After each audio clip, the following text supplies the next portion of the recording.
Hello.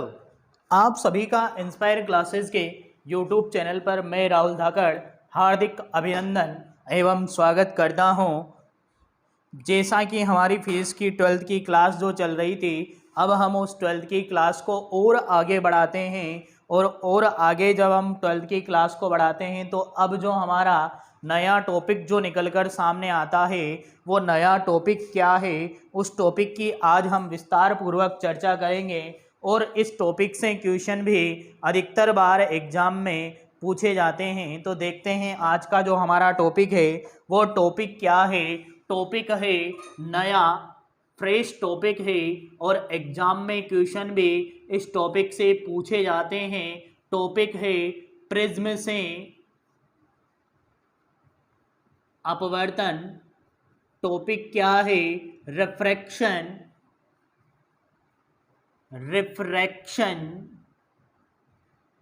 Bye prism.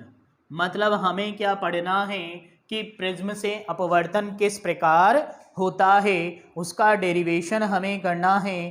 तो आज का जो हमारा इनिशियली जो नया टॉपिक है वो टॉपिक क्या है? प्रिज्म से अपवर्तन। कि प्रिज्म से अपवर्तन किस प्रकार होता है। तो सबसे पहले आपको मैं बता देता हूं कि प्रिज्म क्या होता है। उसका इंट्रो में आपको दे देता हूं कि प्रिज्म होता क्या है। नॉर्मल कि प्रिज्म क्या होता है? एक त्रिकोणाकार समांगी माध्यम होता है। कौन सा माध्यम? समांगी। कौन सा माध्यम? समांगी त्रिकोणाकार। इस प्रकार का जो माध्यम है, इस माध्यम को क्या कहते हैं? प्रिज्म। जिस पर कितने पृष्ठ होते हैं? दो पृष्ठ एक कोण पर झुके रहते हैं और जो ये दोनों पृष्ठ हैं, इन दोनों पृष्ठों को अपवर्तक पृष्ठ कहा जाता है। और जिस कोण पर ये झुके हुए रहते हैं, इस कोण को प्रिज्म कोण के नाम से या अपवर्तक कोण के नाम से जाना जाता है। हम नॉर्मल क्या करेंगे? आज का जो हमारा टॉपिक है वो क्या है? प्रिज्म से अपवर्तन। मतलब प्रिज्म से किस प्रकार से अपवर्तन होता है। और प्रिज्म से जब अपवर्तन होगा, मतलब जब कोई प्रकाश किरण प्रिज्म पर आपतित की जाएगी तो अपवर्तन के पश्चात क्या घटना संपन्न होगी, वही हमें क्या करना है? रीड आउट करना है, पढ़ना है। देखिए इधर नॉर्मल, सपोज दैट हमने एक क्या ले लिया? प्रिज्म ले लिया। नॉर्मल, सपोज दैट हमने एक क्या लिया है? प्रिज्म लिया है। और इस प्रिज्म का नाम मैं दे देता हूँ ABC। इस प्रिज्म का नाम हमने क्या दे दिया? इस प्रिज्म का जो नाम है वो मैंने दे दिया ABC। ये A पॉइंट, ये B पॉइंट और ये जो पॉइंट है इस पॉइंट को हमने दे दिया C पॉइंट। अब हमें पता है कि प्रिज्म जो होता है, इस प्रिज्म को हमने नाम देने के बाद प्रिज्म पर एक प्रकाश किरण हम आपतित करते हैं। बाहर वायुमंडल से कोई प्रकाश किरण क्या हो रही है? प्रिज्म पर आपतित हो रही है। कौन सी दिशा में? PQ दिशा में। कौन सी दिशा में? PQ दिशा में। अब हम जहां हमारी आपतित होगी, जो अपवर्तक पृष्ठ हमारा है, उस अपवर्तक पृष्ठ पर एक अभिलंब बना देते हैं। क्या बना देते हैं? अभिलंब, नॉर्मल बना देते हैं। अब अपवर्तन में हमने पढ़ा है कि जब कोई प्रकाश किरण वायु मतलब विरल माध्यम प्रिज्म कांच का होता है, जो एक प्रकार का कौन सा माध्यम है? सघन माध्यम। जब कोई प्रकाश किरण वायु मतलब विरल से सघन माध्यम में प्रवेश करती है, जब कोई किरण विरल से सघन माध्यम में प्रवेश करती है तो वह क्या होती है? अभिलंब की ओर झुक जाती है। क्या होता है? अभिलंब की ओर झुक जाती है। और प्रकाश की जो यह घटना है अपवर्तन तो कहलाती है। मतलब ये प्रकाश किरण जानी कैसी चाहिए थी? लॉन्चिंग ऐसी होनी चाहिए थी। ये वैसी ना लॉन्च होकर कैसी लॉन्च हो जाती है? कुछ कोण पर क्या हो जाती है? अभिलंब की ओर झुक जाती है। अब हम क्या करते हैं? यहाँ से वापस क्या डालते हैं? हम एक इस बिंदु पर 90 डिग्री अभिलंब खींचते हैं, दूसरा नॉर्मल। तो यहाँ अब क्या होगी कि सघन माध्यम है और बाहर जो माध्यम दिखाई दे रहा है वो कौन सा माध्यम है, विरल माध्यम है। कौन सा माध्यम है, विरल माध्यम है। और जब प्रकाश किरण सघन माध्यम से विरल माध्यम में प्रवेश करेगी, कहाँ से, सघन माध्यम से विरल माध्यम में प्रवेश करेगी, तो क्या होगा, वह अभिलंब से दूर भागती है। क्या होता है, अभिलंब से दूर भागेगी और दूर भागने के कारण हमारे पास लास्ट की जो किरण होगी वो इस प्रकार क्या हो जाएगी, बाहर निकल जाएगी। बाहर जो किरण निकलती है इस किरण को निर्गत किरण कहते हैं। क्या कहते हैं, निर्गत किरण। और जो ये किरण है ये किरण कौन सी कहलाती है, ये किरण आपतित किरण और ये वाले अपवर्तित। माना P से Q गई, Q के बाद वो गई कहाँ, R पर, और R से S दिशा में क्या हो जाती है, लास्ट में बाहर निकल जाती है।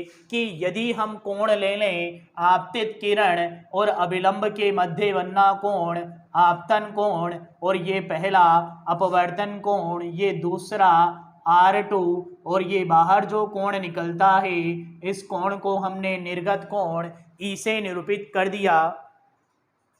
PQRS, इस वाले पॉइंट को कुछ दे दो M N, और ये M डैश N डैश या जो भी देना है, ठीक है।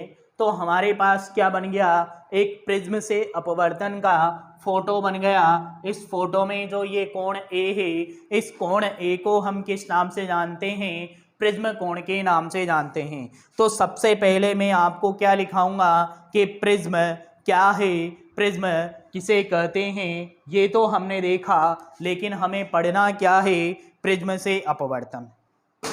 मतलब हम क्या लेंगे, सर्वप्रथम एक प्रिज्म लेते हैं। उपरोक्त चित्र में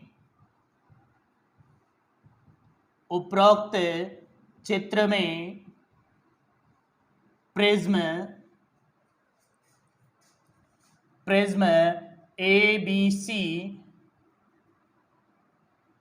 उपरोक्त चित्र में प्रिज्म ABC से अपवर्तन को प्रदर्शित किया गया है। अपवर्तन को प्रदर्शित किया गया है जिसका प्रिज्म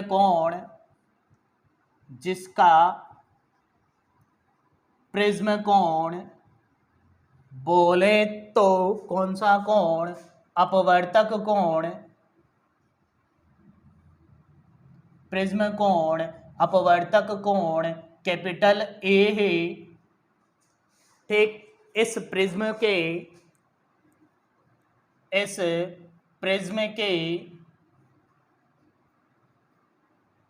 अपवर्तक पृष्ठ,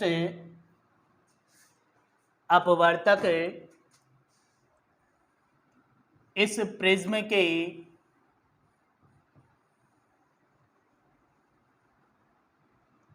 ये हमारा इधर टॉपिक है, इस प्रिज्म के अपवर्तक पृष्ठ AB पर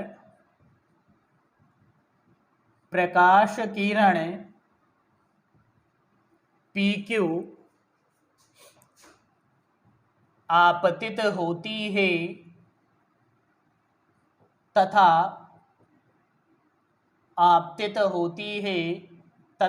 अपवर्तन के पश्चात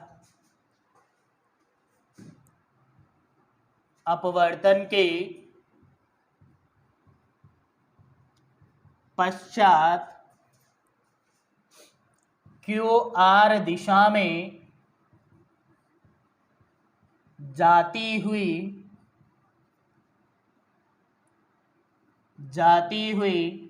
पृष्ठ AC पर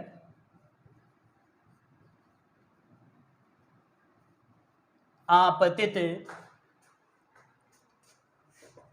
होती है, वह यहाँ से पुनः अपवर्तन के पश्चात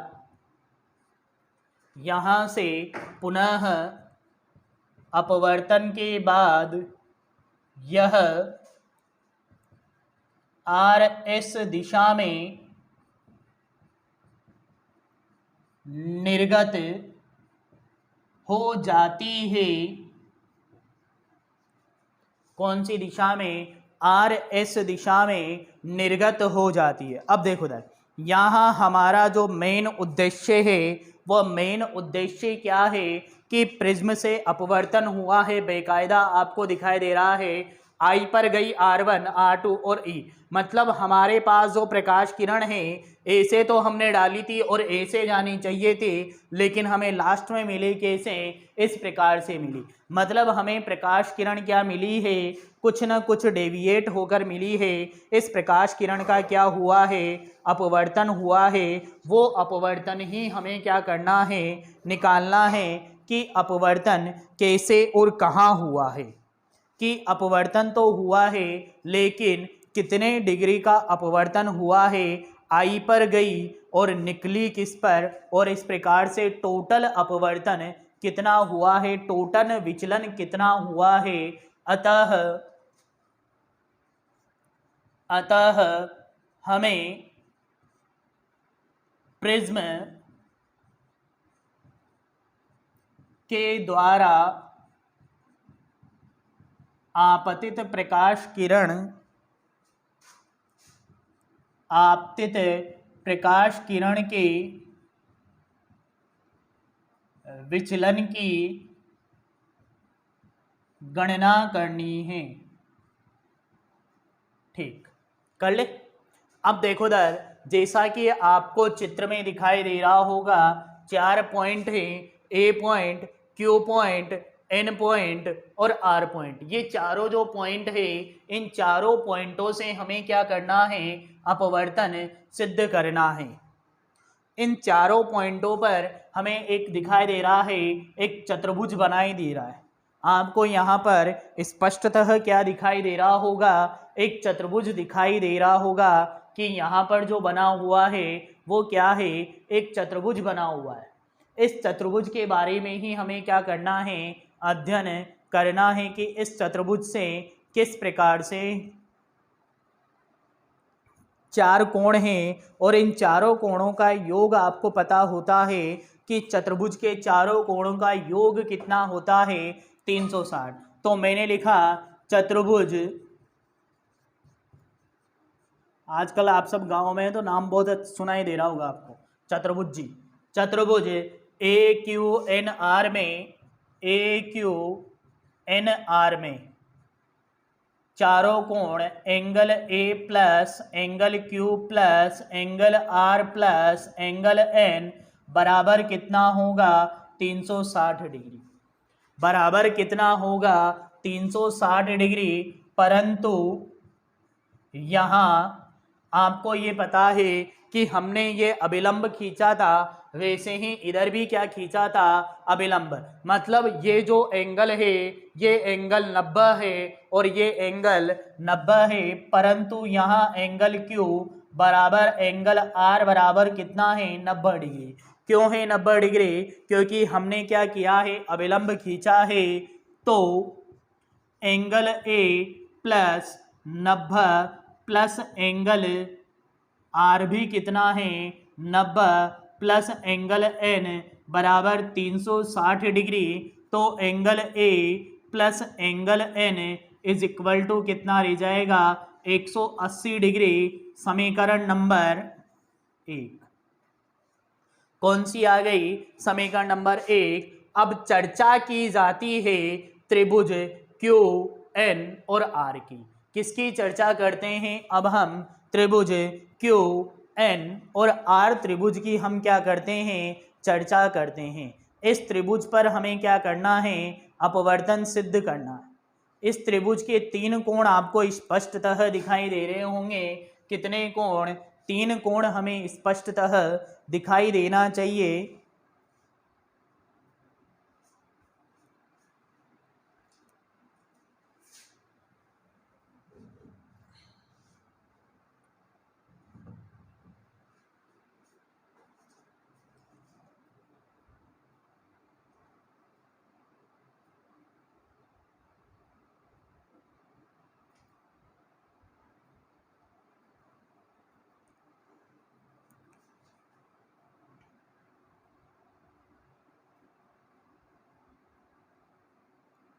पहले उस डायग्राम में फ्लैश आ रही थी, फ्लैश, आई थिंक अब नहीं आ रही होगी।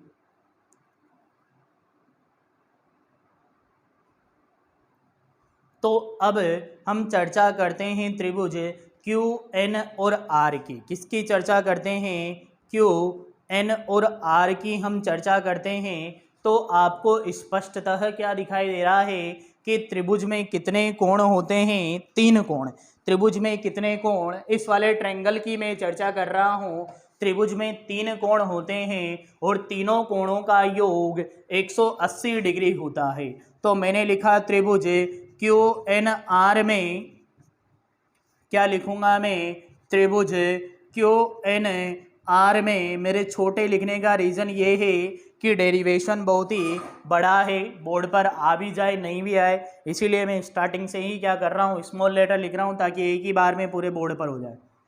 क्यू एन आर में अरे क्या देखा मैंने कि R1 plus R2 plus angle N बराबर कितना होएगा रे? अरे कितना होएगा रे?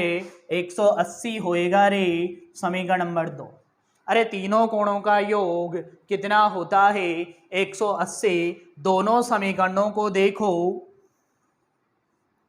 अरे दोनों समीकरणों को देखो, यहाँ क्या लिखा हुआ है? R1, यहाँ क्या लिखा हुआ है? R2 और एंगल N।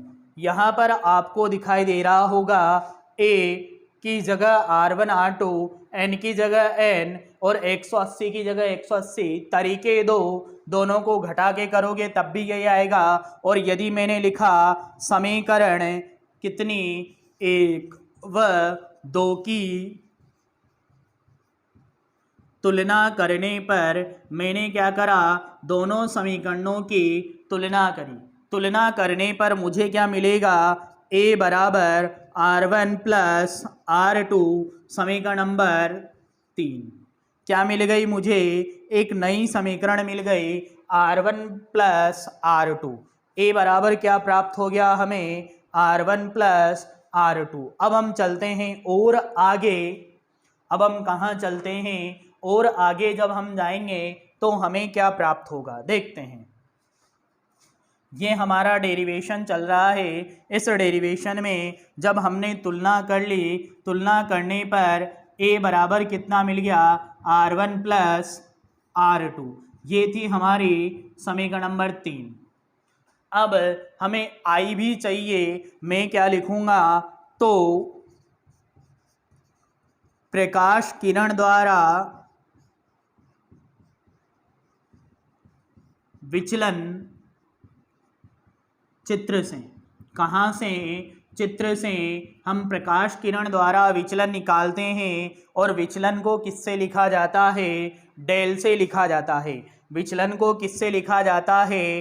डेल। इस प्रकार का चिन्ह होता है डेल। डेल कितना आएगा कि I पर गई, R1 पर निकली, मतलब 50 पर गई, 40 पर निकली, 50 में से 40 को घटा दो, क्या आ जाएगा? विचलन आ जाएगा। मतलब डेल बराबर कितना हो गया? I माइनस का R1। एक बार यहाँ विचलन और दूसरी बार कहाँ हुआ? बाहर की साइड हुआ। बड़े एंगल में से छोटा एंगल घटा दूँ, मतलब बड़ा एंगल देख रहे होंगे E होगा, छोटा एंगल R2 है, तो बड़े में से छोटा घटा दो। मान लो 30 पर और 50 पर, तो 50 में से 30 मतलब 20 डिग्री का डेविएशन हुआ है। बड़े में से हमने क्या कर दिया? छोटा घटा दिया। इस समीकरण को मैं मॉडिफाई कर देता हूँ। I minus R1 plus E minus का R2 बराबर क्या लिख सकते हैं हम? I प्लस का E minus R1 plus R2, समीकरण नंबर 4। अरे देखो मैंने यहाँ से माइनस कॉमन ले लिया, माइनस कॉमन लिया तो अंदर क्या बच जाएगा? R1 plus R2। देख लो एक बार स्पष्टतः कि हमने जब क्या कॉमन ले लिया? माइनस कॉमन ले लिया, तो अंदर क्या बच गया? R1 plus R2। अब चलते हैं हम आगे। समीकरण 3 जो थी, समीकरण 3 में हमने क्या किया था? R1 प्लस R2 का मान निकाला था। तो मैं क्या लिखूंगा? समीकरण 3 से क्या हो जाएगा, डेल बराबर 4 में मान रखने पर, समीकरण 3 से 4 में मान रखने पर हमने क्या कर दिया, समीकरण जो 3 है इससे 4 में क्या कर दिया, मान रखा, तो डेल बराबर कितना आ जाएगा बेटानो, डेल बराबर आ जाए कितना आ जाएगा बेटानो, डेल बराबर आ जाएगा आपके पास आई प्लस ई माइनस ए आ जाएगा बेटानो। कितना आ जाएगा, आई बराबर कितना आएगा, डेल बराबर आई प्लस ई माइनस के ए आ गया।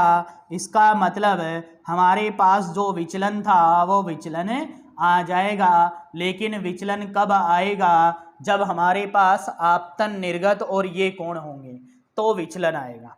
अब चलते हैं, हमें डेरिवेशन में प्रूव कुछ और करना है। अब मैं क्या बोलूँगा, अब मैं यूँ बोलूँगा कि हम क्या लेंगे, अब इस टॉपिक को हम आगे बढ़ाते हैं। अब हम एक स्थिति लेते हैं, कौन सी स्थिति, न्यूनतम विचलन की स्थिति। कौन सी स्थिति लेते हैं, न्यूनतम विचलन की स्थिति में मैं क्या लिखूंगा, क्या लिखेंगे हम,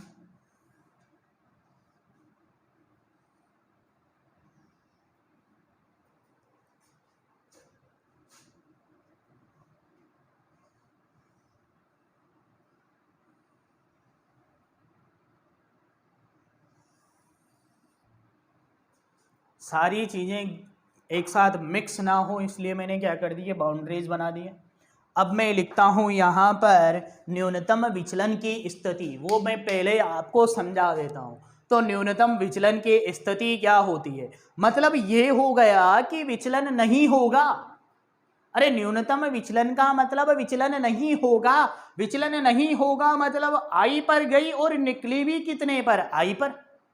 अरे गई कितने पर, आई पर, निकली भी कितने पर, आई पर, लेकिन यहां कितने पर निकल रही है, ई पर। मतलब आई और ई दोनों क्या हो जाएंगे, बराबर। और जब दोनों बराबर हो जाएंगे मतलब लगभग, पूरे नहीं होंगे, न्यूनतम है लेकिन बराबर तो होंगे ना, कितने होंगे, लगभग बराबर हो जाएंगे। मतलब ये जो प्रकाश किरण है, ये प्रकाश किरण कब, ये न्यूनतम विचलन के स्थिति में ऐसी की ऐसी जाएगी। तो ये जितना एंगल है हम क्या बनाएंगे, यहाँ वापस अभिलंब बनाएंगे। अभिलंब बनाते ये जो कोण है ये निर्गत कोण ई हो गया। अरे ये निर्गत कोण ई हो गया, और ये जो कोण है यहाँ अभिलंब बना हुआ था ये कोण R1 है, और ये कोण कितना हो जाएगा, अभिलंब और इस किरण के मध्य R2 हो जाएगा। यही होगा ना, मतलब ये हो गया कि ये R1 ये R2 ये I और ये E, अरे संगत कोण है, संगत कोण होने की वजह से ये दोनों भी बराबर और ये दोनों भी बराबर। मतलब मैं क्या लिख सकता हूँ, न्यूनतम विचलन की स्थिति में आपको क्या ध्यान देना है कि हमारे पास जो कोण होंगे उन कोणों के मान लगभग क्या हो जाएंगे, बराबर हो जाएंगे। तो हम क्या लिखेंगे, न्यूनतम विचलन की स्थिति में, मतलब विचलन क्या है, बहुत ही कम हो रहा है। विचलन क्या हो रहा है, बहुत ही कम हो रहा है। तो हम क्या लिखेंगे,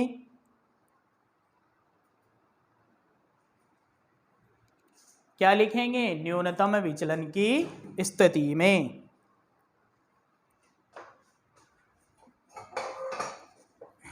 तो यहां क्या लिखा जाएगा, न्यूनतम विचलन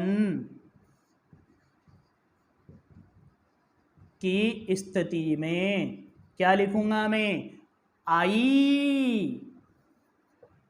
आई बराबर ई, तथा ये क्या इंडिकेट करेगा, आई बराबर ई कि R1 बराबर कितना होगा, R2 होगा। तो अरे समीकरण देखो, समीकरण 3 देखो, यहां मैंने बराबर मान लिया R, ये क्या किया मैंने, माना है। अरे जब दोनों बराबर है R मान लो। समीकरण 3 है, ए बराबर R1 प्लस R2, मतलब R plus R is implies that A बराबर 2R is implies that R बराबर कितना हो जाएगा, A अपॉन 2। R बराबर कितना हो जाएगा, A अपॉन 2। इसी प्रकार समीकरण कौन सी, 5, समीकरण 5 से क्या लिखूंगा मैं, अरे डेल है ना, तो मिनिमम की स्थिति में डेल m हो गया ना, इज इक्वल टू है ना, हाँ है ना, आई प्लस ई है ना, ई तो वो आई हो गया ना, कितना हो गया, आई हो गया ना, तो आई प्लस आई माइनस का ए, मतलब कितना हो गया ना, डेल एम बराबर 2i माइनस का ए, तो डेल एम प्लस ए बराबर 2i हो गया ना, तो i बराबर कहीं होवेगो, अरे i बराबर कहीं होवेगो, 2 गुणा में 6 अटी फिटी में चल जाओगे, बटे में del M plus A by 2 हो गया ना। ये जो है हमारे पास i और r दोनों के मान आ गए, अरे किस किस के मान आ गए, i के मान आ गए और r के मान आ गए। अब हम क्या लिखेंगे, यदि वायु का,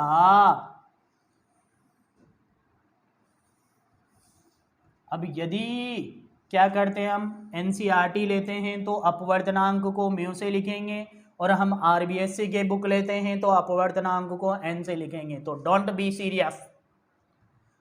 यदि वायु का अपवर्तनांक n1 तथा प्रिज्म का अपवर्तनांक n2 हो, तो स्नेल नियम से, स्नेल का नियम क्या बोलता है, n1 साइन आई बराबर n2 साइन आर, अरे यही होगा ना, n1 साइन आई बराबर n2 साइन आर, समीकरण 8। अब मैं जो समीकरण 8 आई ना, इस समीकरण 8 में 6 और 7 से क्या कर दूंगा, आई और आर के मान पुटअप कर दूंगा, मतलब क्या लिखूं मैं कि समीकरण 8 में, समीकरण 8 में 6 व 7 से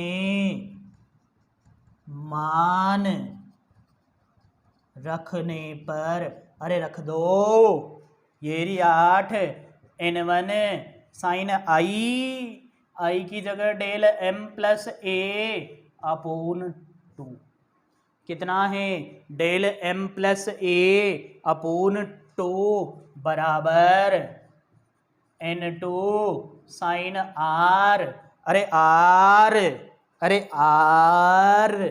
कितना है, a अपोन 2, अरे इस साइन को एक side, sine del m plus A upon 2 upon sine A upon 2 बराबर n2 अपोन n1, जिसे हम n21 लिखते हैं, सापेक्ष अपवर्तनांक या फिर μ21 लिखते हैं, अर्थात प्रिज्म का सापेक्ष अपवर्तनांक म्यू इज इक्वल टू कितना आ जाएगा, साइन डेल m प्लस का a upon 2 divide sine a upon 2। यही फॉर्मूला हमें क्या करना था, फाइनली लाना था। यदि आई व आर अल्पांश कोण हो, कौन से कोण हो, अल्पांश कोण हो तो साइन थीटा बराबर थीटा होता है। मतलब साइन आर बराबर आर और साइन जितना भी होगा वो बराबर हो जाएगा। मतलब यहाँ से दोनों जगह से साइन क्या हो गया, हट गया। तो μ21 is equal to del M plus A upon two upon A upon two. दो से दो कट गया, μ21 is equal to del M plus A upon A. अरे यही होगा ना। तो यहाँ से देखो ना, क्या देखो ना कि हम दोनों को सेपरेट कर देना। अरे कर दो ना, अरे कर दो ना, तो कर दो ना। तो कितना हो जाएगा, μ21 बराबर डेल एम प्लस ए प्लस 1। भाई a बटा a कितना हो जाएगा, 1 को इधर ले आओ। μ21 माइनस का 1 बराबर डेल m, तो डेल m बराबर μ21 माइनस का 1 इंटू a, और इसी के साथ हमारे न्यूनतम विचलन कोण की गणना हो जाती है, जबकि हमें अपवर्तनांक दिया हुआ हो। और ये डेरिवेशन भी क्या हो जाता है, खत्म हो जाता है। मतलब जो मैं YouTube पर क्लास डाल रहा हूँ chapter number 9 ray optics NCERT का और चैप्टर नंबर 11 RBSC की बुक का रे ऑप्टिक्स, दोनों में ये डेरिवेशन है। और ये डेरिवेशन अधिकतर मतलब यूँ मान लो 80% तो एग्जाम में आता ही आता है। अथवा में जब क्वेश्चन आएगा ये डेरिवेशन आएगा। 3 अथवा आए, 2 अथवा आए, 4 अथवा आए, कितने ही अथवा आए, अरे क्वेश्चन तो आएगा। आप कुछ भी कर लो, ये क्वेश्चन तो आएगा। तो आपको ध्यान से यदि पढ़ना है तो वीडियो को एक बार फिर देखें और इंस्पायर क्लासेस के चैनल पर वीडियो को ज़्यादा से ज़्यादा लाइक्स करें और चैनल को ज़्यादा से ज़्यादा सब्सक्राइब करें और शेयर करें, ताकि अधिक से अधिक विद्यार्थियों को क्या मिले, बोर्ड परीक्षा में इस न्यूमेरिकल को करने पर 4 से 5 अंक का लाभ मिले, जो तुम्हें मिल रहा है। ठीक है। और इसी के साथ यदि कोई इंस्पायर क्लासेस के ऑनलाइन जूम पर लाइव क्लासेस अटेंड करना चाहता है तो डिस्क्रिप्शन में नंबर दिए गए हैं, उन पर स्पष्टतः आप कॉल करके कांटेक्ट कर सकते हो। जय हिंद, जय भारत।